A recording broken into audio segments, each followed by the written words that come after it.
Brought to you by Golden All-in-One, जो मिटाए सर्दी, सर दर्द, बदन दर्द, खांसी जैसे 10 लक्षण।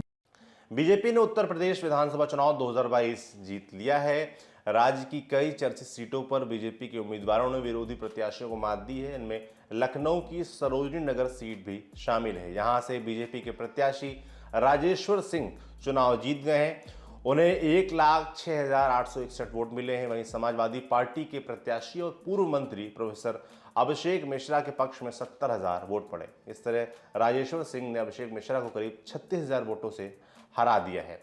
चुनाव आयोग के मुताबिक राजेश्वर सिंह को सरोजनी नगर में करीब 48% मतदाताओं ने वोट दिया, जबकि अभिषेक मिश्रा को 31.44% लोगों ने वोट दिया। कुल मतदान 2,27,702 रहा है। तीसरे नंबर पर बसपा के मोहम्मद जलीस खान को 25,728 वोट मिले।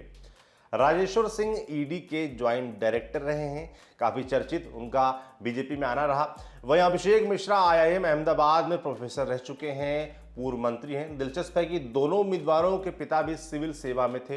राजेश्वर सिंह के पिता रण बहादुर सिंह भारतीय पुलिस सेवा में थे, जबकि अभिषेक मिश्रा के पिता जयशंकर मिश्रा उत्तर प्रदेश कैडर के IAS अधिकारी थे। कांग्रेस की बात करें तो उसने रुद्र दमन सिंह को टिकट थमाया था, जबकि BSP की तरफ से चुनाव लड़ रहे थे जलीस खान।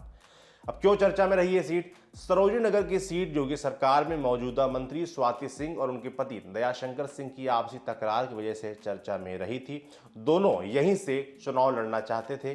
स्वाति सिंह का एक कथित ऑडियो भी सामने आया था, जिसमें उन्होंने दयाशंकर पर मारपीट करने तक का आरोप लगाया था। बताया जाता है कि यहां से राजेश्वर सिंह को टिकट देने की एक वजह ये भी रही क्योंकि बीजेपी नहीं चाहती थी कि पति पत्नी के झगड़े की वजह से पार्टी को चुनाव में नुकसान उठाना पड़े, और अंततः राजेश्वर को टिकट मिली और वो जीते।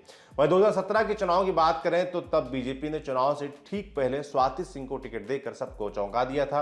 पहले सीट से उनके पति दयाशंकर सिंह के लड़ने की बात सामने आई थी, लेकिन बसपा सुप्रीमो मायावती के लिए आपत्तिजनक भाषा का इस्तेमाल करने के चलते पार्टी को उन्हें निष्कासित करना पड़ा था। बाद में स्वाति सिंह को टिकट देने का फैसला किया गया।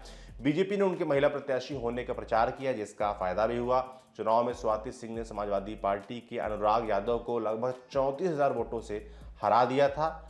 चुनावी समीकरणों की बात करें तो ये सीट लखनऊ जिले के तहत आती है। इसका एक बड़ा इलाका शहरी है, लेकिन ये ग्रामीण इलाकों को भी कवर करती है। बॉर्डर इलाका है लखनऊ का, इसलिए इस सीट पर अगड़ी जातियों के साथ दलित और पिछड़े समाज के मतदाताओं की संख्या भी अच्छी खासी है।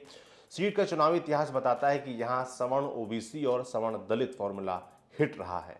प्रमुख मुद्दे क्या थे सीट के? क्योंकि सीट का विस्तार ग्रामीण और शहरी दोनों क्षेत्रों में फैला हुआ है, इसलिए यहाँ मुद्दे भी मिले जुले हैं।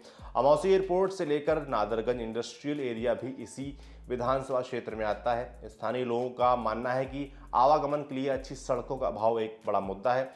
विधानसभा के कई इलाकों को समय समय पर नगर निगम में शामिल किया गया है, इसके बाद भी उन इलाकों में मूलभूत सुविधाओं का अभाव है। इसमें पीने का साफ पानी, सड़क और सीवर लाइन जैसी सुविधाएं शामिल हैं। अंत में आपको बता दें कि स्वाति सिंह के पति दयाशंकर सिंह की हमने बात की, उनको इस बार बीजेपी ने टिकट दिया बलिया शहर से और वो वहां पर चुनाव जीत चुके हैं। ऐसी और तमाम खबरों के लिए आप देखते रहिए लल्लन टॉप। शुक्रिया।